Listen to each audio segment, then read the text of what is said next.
Aujourd'hui, on va traiter la notion du vecteur. Le vecteur. Par exemple, le vecteur AB. Alors, le vecteur AB se différencie du segment. Est différent du segment AB. Il est différent du segment AB par la seule propriété que le vecteur a un sens alors que le segment n'a pas de sens. C'est-à-dire, deux points A, B, AB, on a le vecteur AB, qu'on note comme ceci, c'est-à-dire que la direction, c'est la droite AB. La direction, c'est la droite AB. C'est ça. C'est ça ce qu'on appelle la direction. Le sens, c'est de A vers B. De A vers B, on voit bien le sens de la flèche. Et la troisième notion, c'est la distance AB. AB, combien de centimètres? Par exemple, ici, on a 8 centimètres et demi. Alors que le segment AB, deux points A, B, le segment AB, c'est ça. Du point A vers le point B.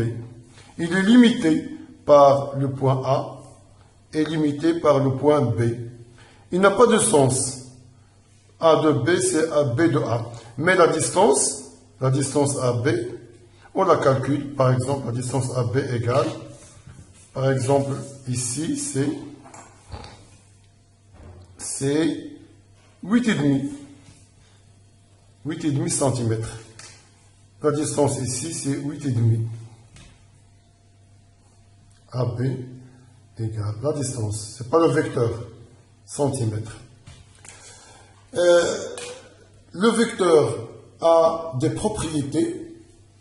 On va les voir, par exemple, deux vecteurs AB et CD sont égaux. S'ils ont, on dit que AB et CD, ces deux vecteurs sont égaux, c'est-à-dire AB égale CD. Lorsque ils ont, on doit vérifier trois propriétés. La première, ils doivent avoir la même direction. Ils doivent avoir la même norme, c'est-à-dire la même distance. Et la troisième, c'est le sens. Ils doivent avoir le même sens. Si on vérifie ces trois propriétés, alors ces deux vecteurs AB et CD sont égaux. Même direction, c'est-à-dire que, par exemple, le vecteur AB ici, c'est ça le vecteur AB.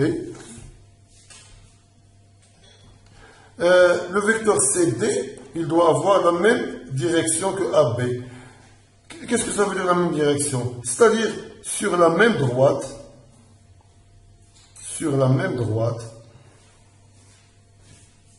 ici par exemple CD, ou bien parallèle à la droite AB. Le vecteur CD doit être parallèle à la direction, à la droite AB. On va tracer une parallèle, par exemple, on va faire comme ceci. La parallèle, c'est ça. Et on va prendre le point, par exemple C, pour qu'on trouve le point D tel que AB, le vecteur AB égale à le vecteur CD, on doit avoir le même sens, c'est-à-dire le sens de A vers B, donc de C vers D. D doit se trouver ici et non pas dans ce sens-là. La deuxième chose qu'on doit vérifier, c'est que la distance AB, ici on a 9 cm, alors on va chercher 9 cm ici. Et le point D, on a trouvé le point D. Alors, le vecteur CD, c'est ça. C'est ça le vecteur CD. Il peut être ici, il peut être ici, il peut être n'importe où. La condition qu'on doit vérifier, c'est que la droite AB doit être parallèle à la droite CD.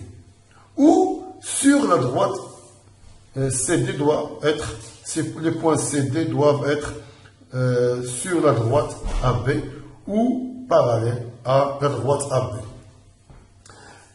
Dans ce cas, on dit que AB, le vecteur AB est égal au vecteur CD.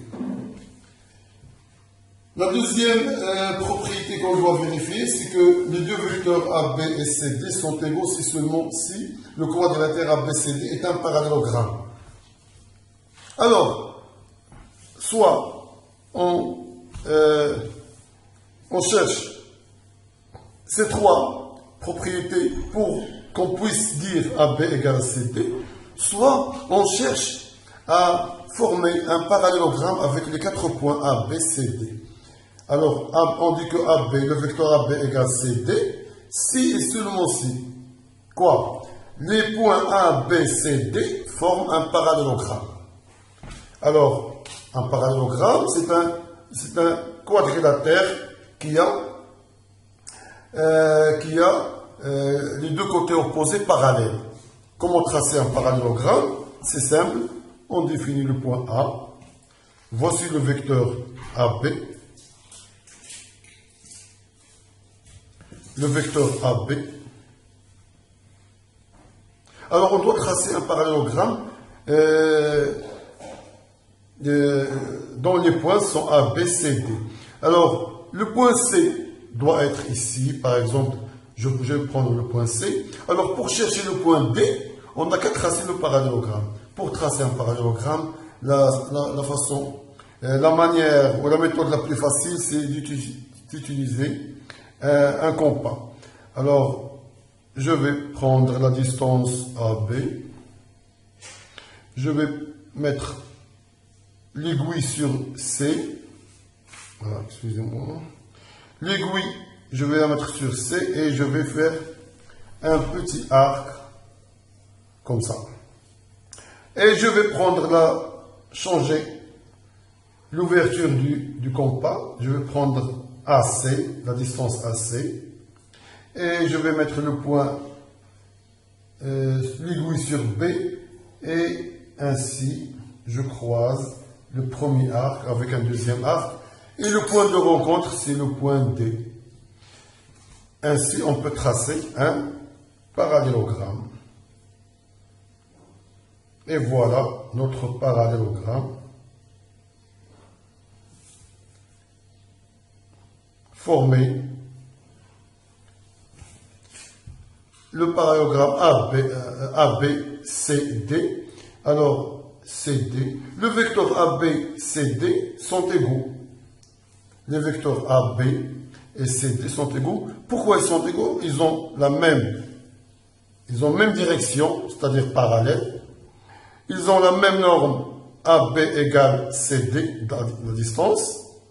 Et le sens de A vers B, donc de C vers D, le sens de ce côté-là. Ça, c'est la deuxième propriété. On va voir une autre propriété qui caractérise les vecteurs. C'est que, toujours dans le cadre du parallélogramme, c'est que les points A, B et C et D forment un parallélogramme.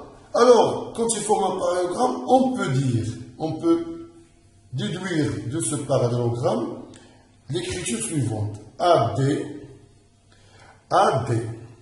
Voilà le vecteur AD. Le vecteur AD, c'est celui-là. Le vecteur AD égale à AB plus AC. Égale AB plus AC. Le vecteur, les deux vecteurs côte à côte forment leur somme est égale à la diagonale AB plus le vecteur AC, voilà AC, de A vers C, de A vers B, nous donne le vecteur AD, la diagonale du parallélogramme. Ça, c'est une relation très importante dans le traitement des exercices qu'on va voir prochainement. L'inverse, on peut dire que l'inverse, c'est quoi l'inverse? Si on a la propriété, alors on peut dire que AB et DC, c'est un parallélogramme. Si on a cette propriété-là, si on nous donne cette équation, cette égalité, si on nous donne cette égalité, alors on peut dire que ABDC est un parallélogramme. Automatiquement, on peut le dire sans hésitation, car c'est réciproque. Si on a le parallélogramme, on peut dire cette égalité. Alors la relation, elle est réciproque, c'est-à-dire de là, on peut déduire ceci, et du parallélogramme, on peut déduire cette égalité.